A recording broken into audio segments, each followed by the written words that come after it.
Get situated for class. We'll be digging into it in just a moment. We've got two things we're going to do today. If the Lord allows us the amount of time we need, we're going to have a review of the last few lessons and then start talking about Exodus and a little bit of Numbers. We'll see how it goes. It also depends upon me and whether I can keep the planned pace. That's always a challenge. But before we do anything else, we're going to begin our time together with prayer. Heavenly Father, we thank you today for the time we are allowed to share with one another in study and reflection. Help us as Bible students to be attentive to your will, to try our very best to set aside the cares and tribulation of this world and to consider deeply the history and message of you represented to all creation. Help us as followers of Christ to then learn to walk in a way that reflects his life and his teachings, and that all things that we do would then become a sense of our service to you and to all of God. And we offer this prayer in your Son's name. Amen. All right, so this is not actually a traditional pop quiz per se. It's just kind of a review. If you've got one of the physical books, you probably noticed that there's a review about every 5 or 6 lessons. That's kind of what we're still going to try to follow, is approximately that same pacing, so that we tend to stay in line with a couple of goals in this process. Remember, our efforts here aren't purely academic. This is not just so we have the maps memorized, nor is it so that we have an understanding of where various things happened historically. We're trying to accomplish that as a groundwork, all that academic stuff, but do so in a way that enriches our ability to understand what God wants us to know. And so anytime we try to combine those two concepts, there's a little bit of challenge to do so, because we can easily get lost in one side or the other of that equation. What does God mean by this sometimes is very different than what happened. And so we're going to try to balance that as much as we can as we think this morning about what is really kind of the core events, the history side, as it lays over the top of the geography of the ancient world. And at times, sometimes focusing in on our triple/quad named small slice of this ancient world. Those 4 names, again, for reminder's sake, are Israel, Palestine, Canaan, and then poetically and prophetically, it's often referred to as the Promised Land. And so those 4 terminologies will make their appearances progressively through the text. The first one is Canaan. Second one we see is most often kind of like Israel. And then when we get into the New Testament text, the term shifts to Palestine, and that sticks. The Palestinian era kind of becomes the hard term to refer to that region because it's pulled from Roman context, and the Roman Empire lasted long enough to make that term stick. And then that last one that kind of arches over all of those is the prophetic use of the term Promised Land. And so it's a land that was pledged to them. Each of those terms also have slightly different boundaries. And so all of that then is our scoping of that little small area. Right now on this map you'll see it's identified as Canaan. In this context there's not a large hard line that segregates it off from other regional spaces. It's kind of a blurry edge. So let's start though with one of the classic ways to check your understanding of what happened. This is a standard process. So take a few seconds, either notepads or if you got the book you can do that, and think through these things and try to place them in a chronological sequence. You'll be surprised that unlike when we did our pre-tests and our kind of big surveys when we started this, you're probably going to look at this one and go, I think I know all these. Or I think I've got enough information to sort them out. And so you take a second or two, get that working together through you, and then we'll start popping up the approximate answers. That is kind of roughly how they come out in time. And this is one of those things where you can cheat off of your friends, per se. You can also cheat off your notes. You can also cheat off of looking back and thinking through the Bible. Because it's not as if some of these things in practical aspects are going to be inaccessible to you. Like you're not going to not have some sense of checking this when you're doing Bible study. But this is a good way to kind of determine whether or not things have landed in your head. Are they there? And you can make the quizzing of it as difficult as you like. Let's see. So that gives you a rough look at things. Kind of lays things out as you think about this. Should be, there we go, there's the last one. All right. And the font's small on the numbers. It was bigger up above, so I apologize for that. But the last event that is going on in there, and I think there's been some shifting in my notes. Because Isaac born, Joseph sold by his brothers, seems to be off.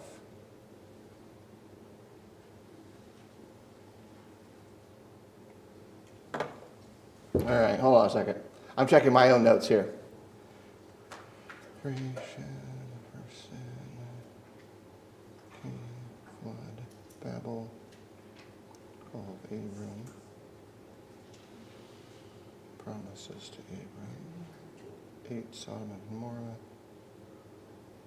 Isaac first, 9, all right, looks good. Next set of things. These are word fill-ins. In theory, these won't be as difficult. As you're looking through it. So, second question, first one. Each of these things are kind of being provided for Adam. A companion is then given to him. That's Adam and Eve. What's the food that's provided for Adam in the garden context? Trees, fruits, green plants. How many of you are happy with that arrangement as you think about your current diet? I'm cool with it because I started out like that. Yeah. It's like, that's all right, tree, fruit, green plants. Look, I could probably go vegetarian if certain fruits are excluded off the table. I won't die. I won't be happy. I would never be a fruitarian. I don't know if that's another thing where they eat fruit only. It's not going to happen. I would probably then just waste away. But remember, that's not stabilized forever. So thankfully, there is some hidden bonuses post-garden context, I suppose. And then obviously clothing is their skin. All right? This has to do, each of these things. Now we're going to stop for a second and talk about the non-historical components. The context of the garden is one where everything is innocent. The way in which we think about all of these things is also affected by our new appreciation of what sin can do. You think about the way in which God responds to the loss of innocence for Adam and Eve, that some of the things that we take for granted now that are mixed bags. On the one hand, they are punishments. But on the other hand, they're also protection. There's a change in the relationship of man and woman that now has both protection and punishment in it. Clothing is actually included in that, and the dietary changes are included in that, and all of the relational aspects are included in that.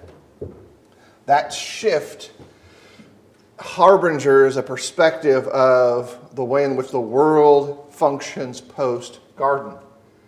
How many things that are in creation right now want to kill you?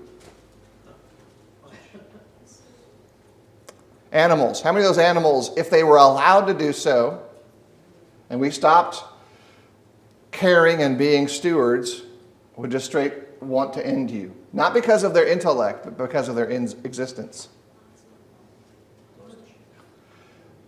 if they got big enough, pretty much any of them, but on a general sense, they don't care about us emotionally, even though the closest animals to us we feel like would protect us, right? But you take away the food and the care you give that animal for about 6 months, and you change the way the animal interacts with you, and it doesn't treat you with that level of specialness anymore. You become food if it's desperate enough, if it's poorly treated enough. You add that to plant worms. How many plants want to kill us? It's allergy season. All the folks who are allergic to stuff, like everything in this state seeks my end. Too much water, too much air, too much of a plant, too much of anything outside of stewardship seeks to end us. I place that in the knowledge of God's side of understanding thorns and thistles to its fullest degree. The world that was once built for you now has to be subdued by you.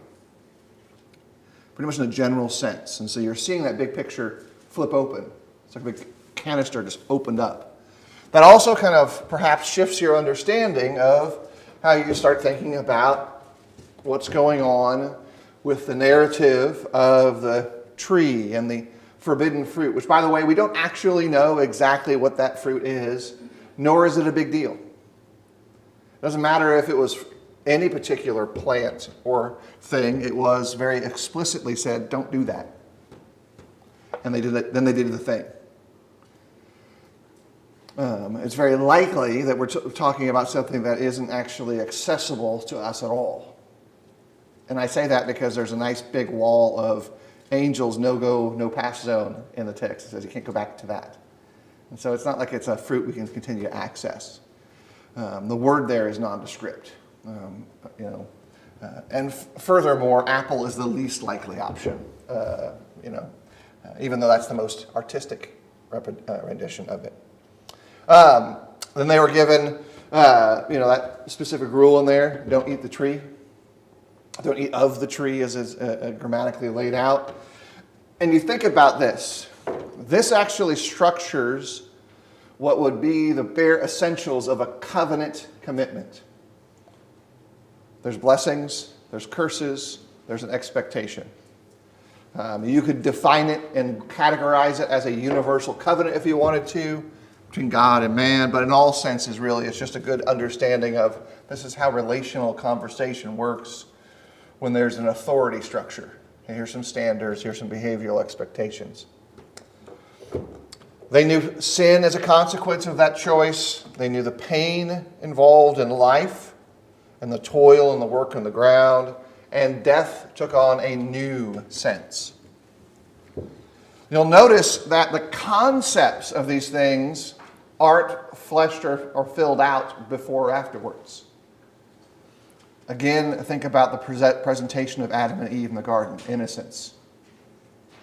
But afterwards, the sense of innocence or the loss of innocence becomes a profound aspect of their relationship to God and to each other. That loss of innocence affects their way that they interact with each other down the road too. Setting the standard for a lot of the relational conflicts that takes place between the descendants of Adam and Eve. Why did God send the flood? Was the earth dirty? Sinful. So the answer is kind of yes. You wanted to wash it clean. When you understand it at that little basic level, you forget that it's full of humanity. It's teeming with life. And so go back to creation. There are two categorical events that take place in creation over the course of 6 days. It begins in our thinking of it in Genesis 1 and 2, where God did what?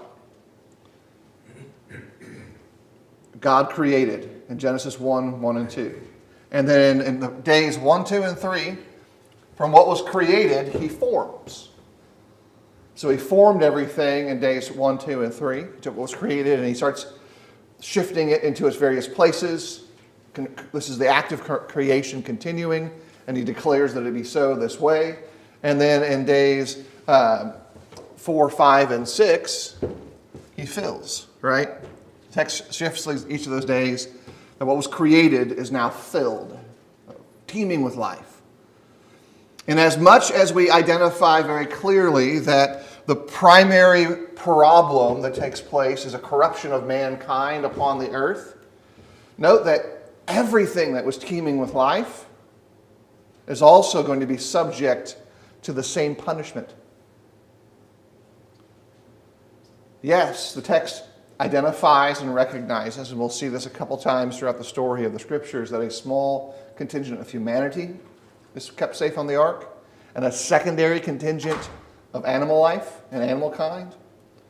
But back in Genesis, the earth is full of all kinds of living things. And they are all smushed out, right? Every single one of them, even though the text identifies 8 souls of significance. So this punishment that comes for humanity also affects their steward area, because all the earth is now subject to that too. And remember, in absence of man's rebellion, what did God declare about all creation?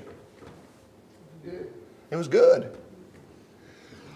This is a point where you can step aside from the history of the text, even our sense of geography, and think about the nature of God. What's going on with God here? That he sees all creation in absence of man's rebellion as that which he calls good. But man's rebellion is so substantial and so significant that it produces a cause of corruption so high that that which was called good now has to be cleansed. This is not the only time that will occur, where the land is going to bear the consequences of man's hubris, sin, rebellion, injustice. The blood of mankind can then defile what was once holy, the soil, the dirt. You'll see it again most vividly in what we call, again, Canaan, Promised Land, Israel.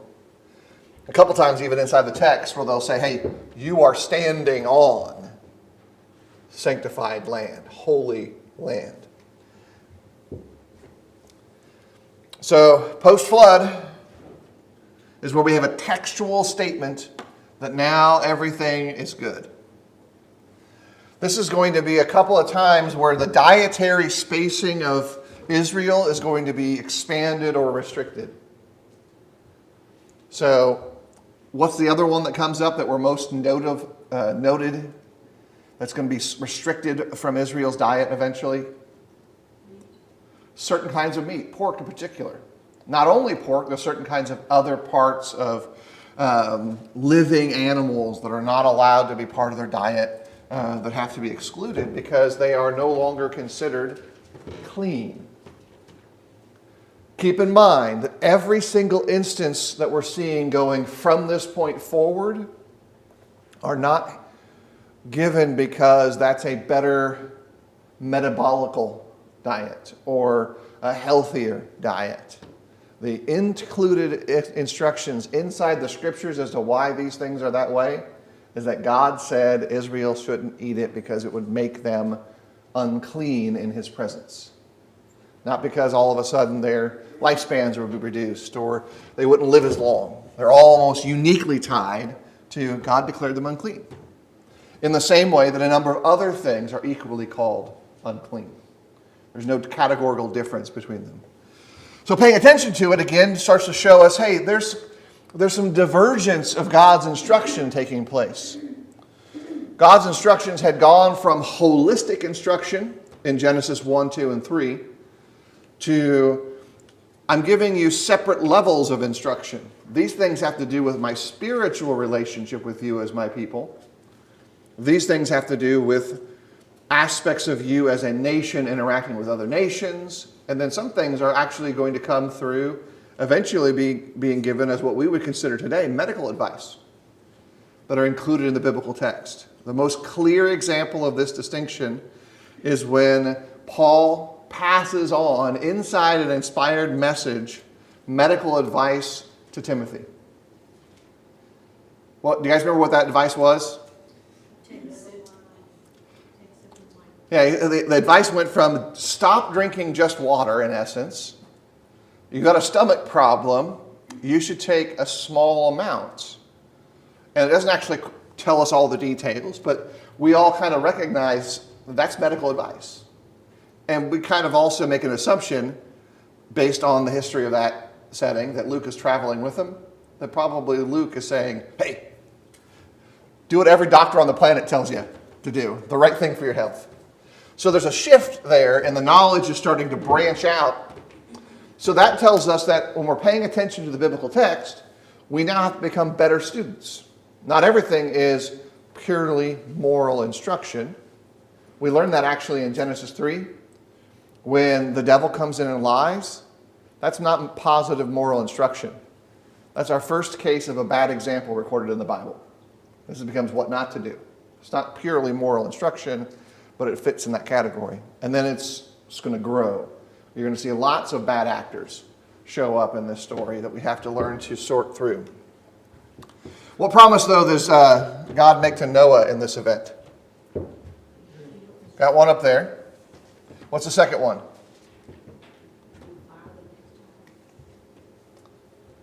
Rainbow. This is where I pontificate. How many of you love rainbows? I love them all the time. I like colors, man. I want them. I love rainbow stuff all the time. How many of you get anxious when you see rainbows in current American culture? Because they become co-opted by a certain segment of the society that says, I want to say something else. I want to have it be gender equality or attraction equality or whatever. Does that mean we should give up the rainbow? God hasn't given it up as a sense of an indication for what he has already declared. We have to become wise. That means I don't put the rainbow flag up, but it doesn't mean you can't love rainbows and acknowledge that that's what God is doing. This is a point where we get to balance history, theology, what God is trying to teach us, and our practice in healthy ways. And so I'm still going to post about rainbows. They probably stand slightly above sunrise and sunsets for me in my appreciative scenes. But I'm still going to be wise about it. So we all have to kind of balance those things out. Last set, a couple of questions. Where does everyone kind of settle? Remember that chart that had the 3 branches of where the family groups were? So roughly, where did Shem settle? I'll make it a little easy for you. Asia Minor, Arabia. That's Shem, which becomes, the word Shem produces the word Semitic people. And so this kind of becomes the micro-designation of this part of humanity, the Semitics there. What about Ham? Not about that's used in a casserole or at a potluck. But what about Ham? Where do the Hamites settle? You might be in trouble if you walk like one of them. Egypt, right? Yeah, that's a pop culture reference for those who are aware of walking like an Egyptian. But if you want to remember that thing in terms of our biblical story, who else walked like an Egyptian for a little while? Joseph, right? Where it seems like he is saved by his brother, even though he was the one in position to save the family. And so his time of dressing like an Egyptian, walking like an Egyptian, was part of God's larger plan. And so he's in that space as well. And then we have one more, right? Japheth? The short answer is everywhere that I didn't specify already. The longer answer is, again, the north part of Asia Minor, Persia, Greece. You'll note that these 3 family groups, per se, eventually will form the whole region of the Mediterranean. And in many ways, it is hard for the culturally unaware to look at someone who comes from any of these 3 groups and look at their face and say, I know where you're from. Because they're all very similar. I got a friend of mine who you've met before, and if he doesn't say a word, Jared Saltz can walk into these different areas or small shops or communities, and everybody else thinks that he knows their language. When he goes into a shop that's Persian or from North Africa or from Israel, and that's what they're trying to sell or be present in the U.S., until he opens his mouth, he blends. The minute he opens his mouth, we know that he's from Alabama. And so that facade goes away. Even though he might speak a few other languages, it doesn't help the fact that he's still North Alabama in his disposition and behavior. So you've got those kind of things taking place in part because of the family spreading that takes place here. Tower of Babel. What's the big event there? Language change, right? All right, and then 3 promises that are given to Abraham, or Abram if we're going to go earlier in the setting. 3 promises are mighty nation. What else? Like the sand should be to his seeds. And then all families would be blessed through Abraham. Why did Abraham go to Egypt? Let me ask this a different way. What's one of the primary reasons that anybody goes to Egypt in the biblical text? Famine. They're either fleeing or famine. That seems to be the case in which someone goes that direction, because Jesus himself heads towards Egypt when he's hiding from the oppression of the rulers that sought to kill him as an infant. Heading down to through what may have been Petra and then all the way down into Egypt as a kind of direction for his journey. What primary problem did he create for himself there? What sin? Yeah. Oh no, she's not a wife. She's actually a close relative. And so, yeah, that seed of behavior is one that props up in his descendants too. Unfortunately, that's the reality of that setting where it just seems to repeat itself. I think I hit a button. That's on me. There we go. Brought it back somehow. Why did Jacob eventually then go to Haran? Yeah, running away. Seems to be a common thread too. We tend to think that Joseph is the one who ran away the most often. That's our brain. He was fleeing fornication. We think about that. But a lot of the bouncing of the people of God is to get away from problems. Unfortunately, they're getting away from problems very often they cause for themselves. They created the thing that which they are now fleeing from. Who wants to take a stab at naming the 12 sons?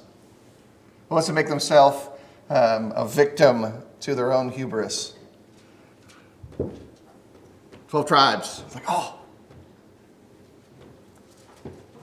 All right, I'll be the victim and put the little button up there. No one wants to be volunteered to slaughter. That's fine.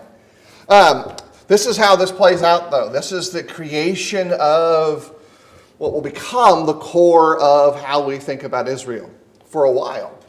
Because eventually, as we get closer to the time of Christ, the tribal spacing of Israel is basically kind of like sunk into the sand. It still exists. It becomes part of their geographic designations. But the distinction of the tribes by the time of the Christ is kind of lost, with the exception of one tribe in particular. Which tribe seems to be trying to exert its strongest influence during the time of Christ? Levites. They're the ones who are producing the only standing leadership inside of Israel. the tribe that should be leading, there's no king, right? So on the earthly side, the Levites are really the only ones representing any kind of leadership influence. And much like it was at the fall of Israel, so it was when the arrival of the Christ, is that leadership was suspect. They weren't really leading well, unless you consider leading money into their pockets good leadership, because they excelled at that, even to the oppression of their poor. How does Isaac get his wife?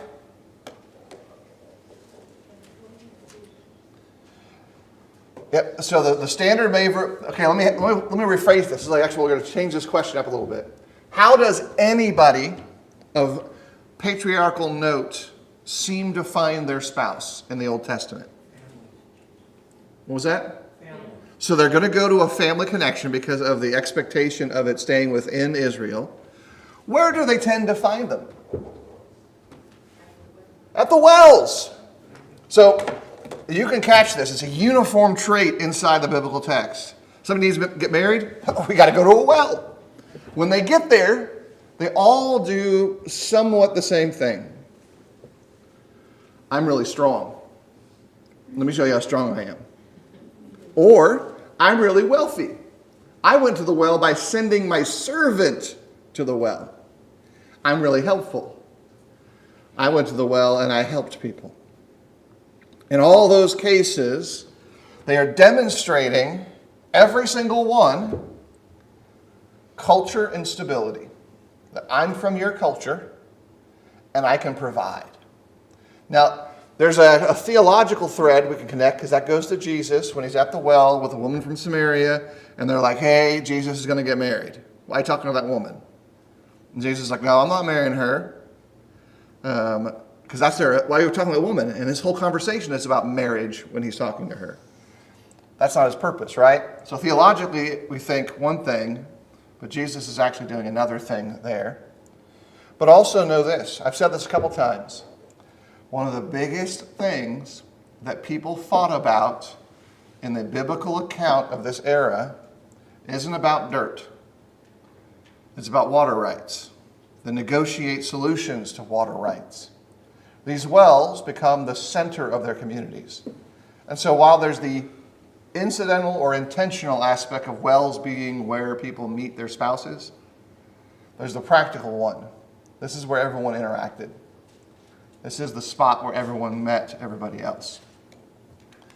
And so in this case, there's an instance of this. It's not the exclusive one, because we also know that Jacob's process is slightly connected to that as well, but it's also uncomfortable. Jacob's wife hunting was pretty involved, right? But there's some dishonesty there.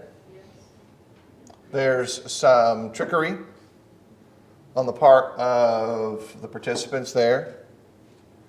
That also then creates the backbone of a broken family.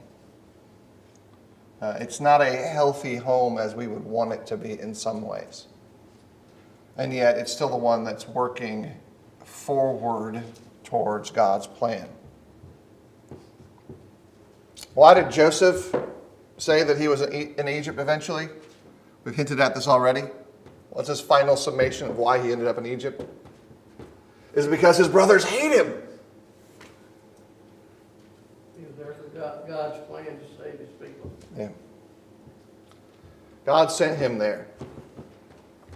Now you start backing off and like, well, yeah, but he was in Egypt because of problem A, problem B, and problem C, and his response of choice A, B, and C. But he's able to look backwards and go, I was there because God needed me to be here.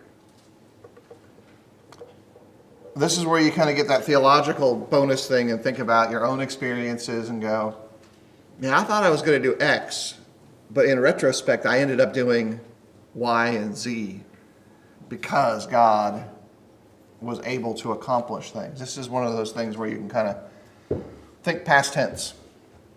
And again, Why does his family go there? Well, famine.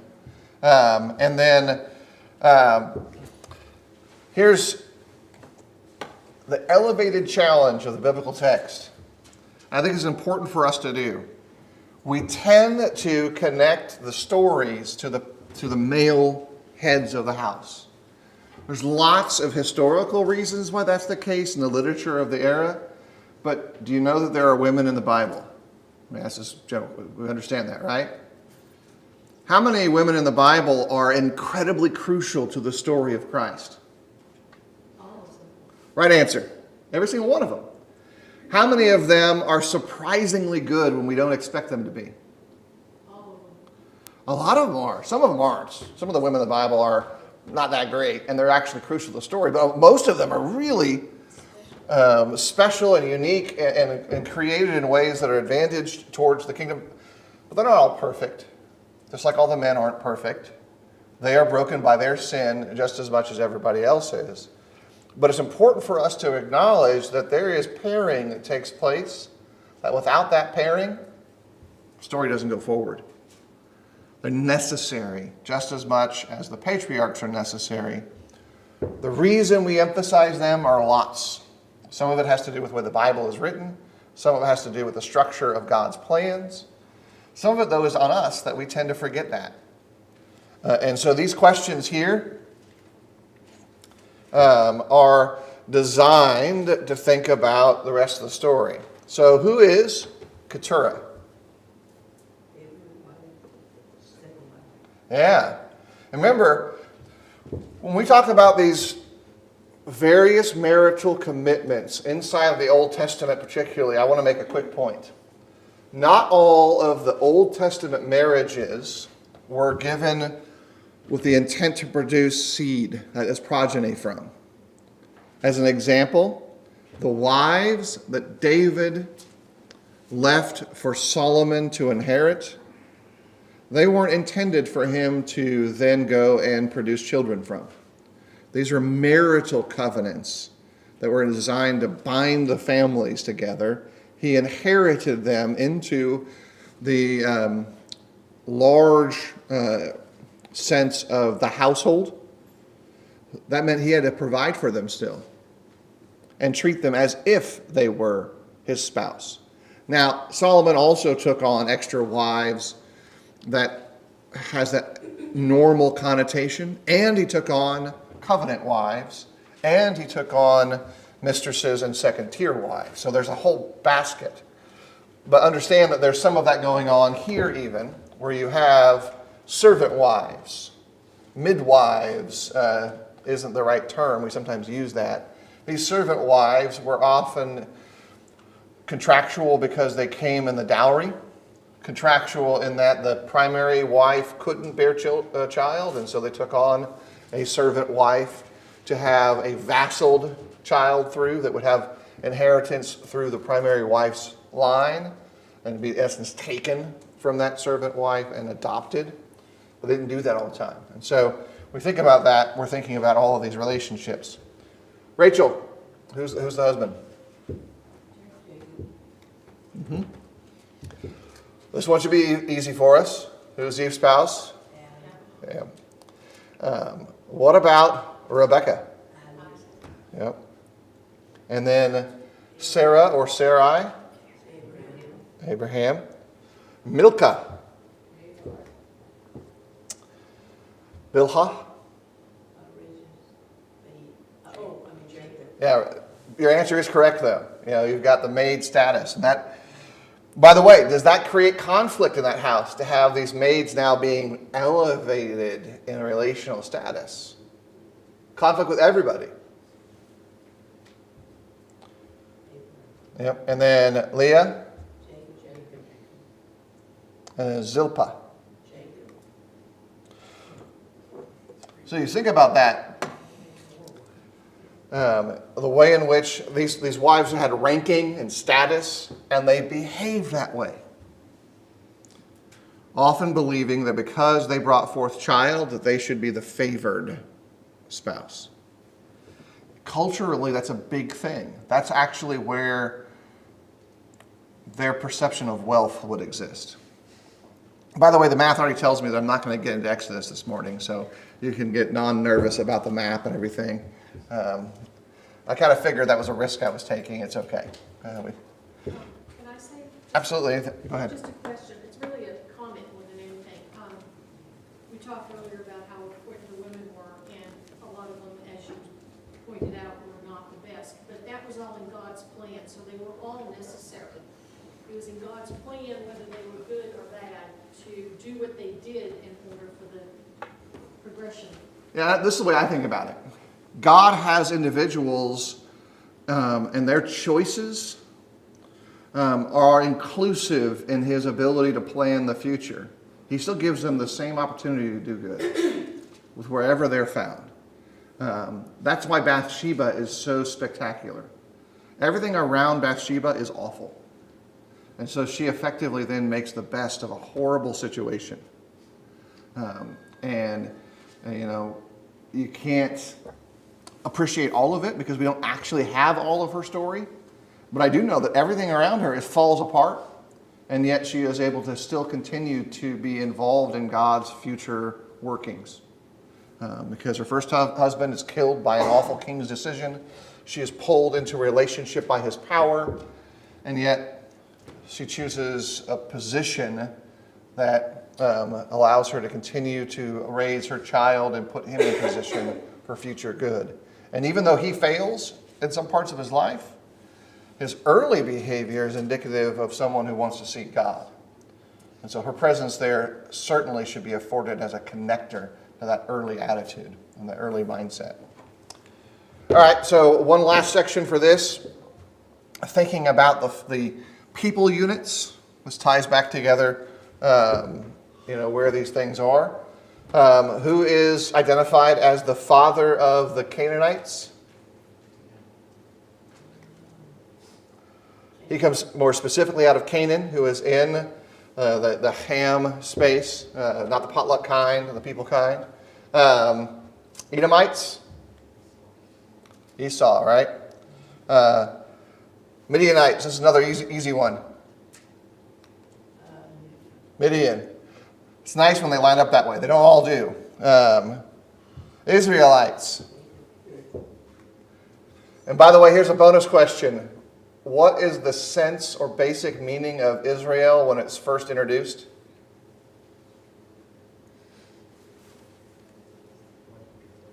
One who contends, right? Yeah, it's a struggle. It's a strive. Israel struggles with God. That's your name. You are now a people who are spiritually struggling with God. If you think about what the root meaning of the term is, Israel's name means that. And you think about your behavior and Israel's behavior, sometimes it's kind of appropriate. It's kind of exacting. Thankfully, we also bear a new name. And so you've got another layer to think about that. Moabites. What was that? Right? And Moab specifically comes out of Lot. And so Moabites gets attached to Moab. Ammonites. Lot as well. And then you go down the family tree and it's Ammon comes out of that same space. And then we got the last one. This one's really easy too. Yeah, this is one of those gimmies. Not all of them are easy that way. And so we're trying to figure out where that all fits in the space. Les, you can go hit the tag. I was going to ask about the mother and father of the various ones, but we'll stop that for today because the clock has ended us for this morning. Appreciate everyone's participation today and thankful for your attendance and presence in our study.